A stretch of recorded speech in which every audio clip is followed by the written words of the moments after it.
The controversy around the Spanish Football Federation president, Luis Rubiales, shows no signs of dying down. Prosecutors have now launched a preliminary investigation into whether his action amounts to sexual assault. Rubiales kissed the Spanish forward Jenni Hermoso on the lips at the medal ceremony following their victory in the Women's World Cup final. "We are with you, Jenni," the banner reads.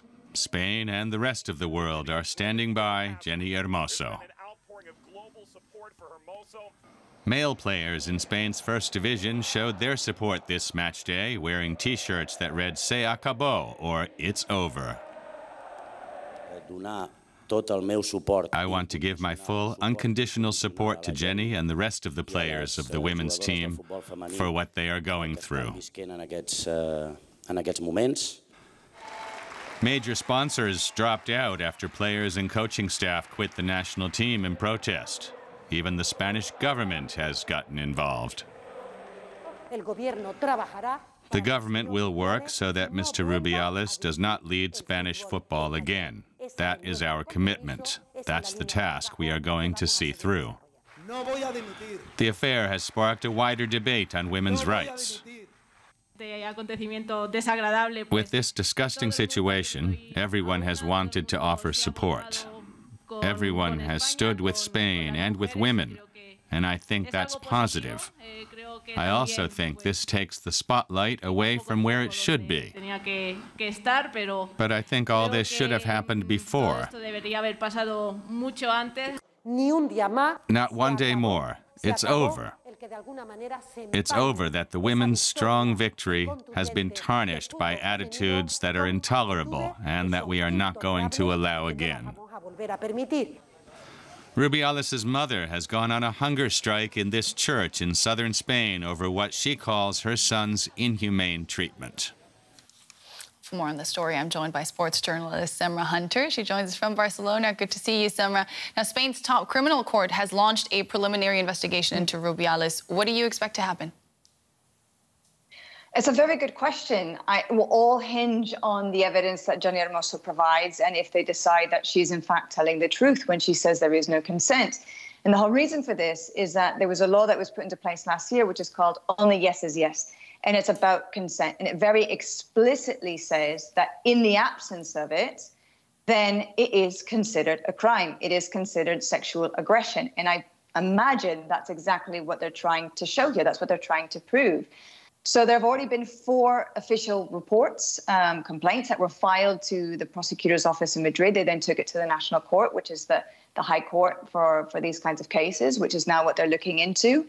So there is potentially a very real scenario whereby he could be found guilty of this and receive criminal charges based on that, in parallel to everything else and all the other investigations that are going on currently as well.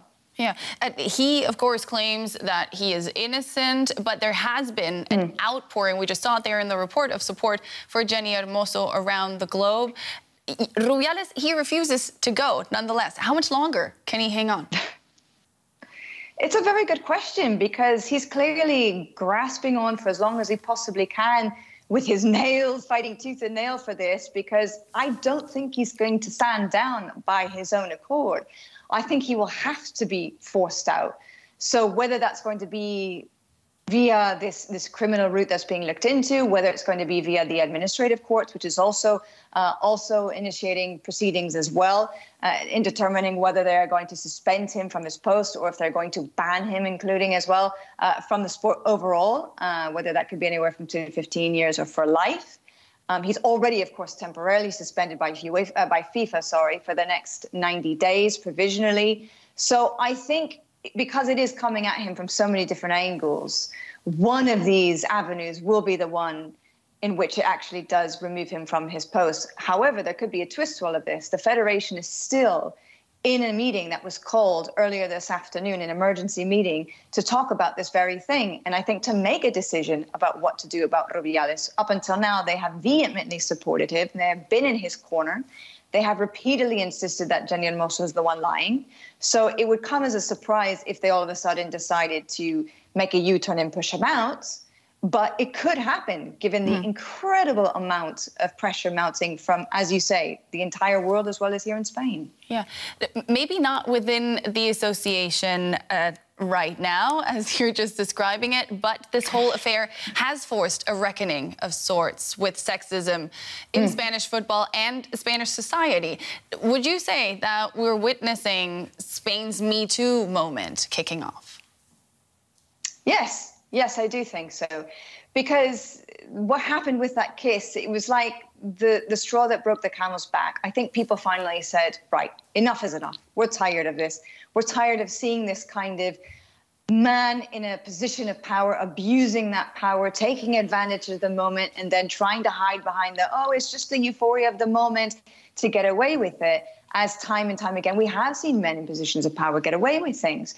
And that's why it's led to such a huge uprising from people, men and women of all ages across society, who have said, no, not this time. We are going to fight for justice for Jenni. And we also have to make significant changes within society and culture as well, where sexism and misogyny and sexist abuse is still very much a real issue. Semra Hunter in Barcelona, thank you so much for this. Thank you.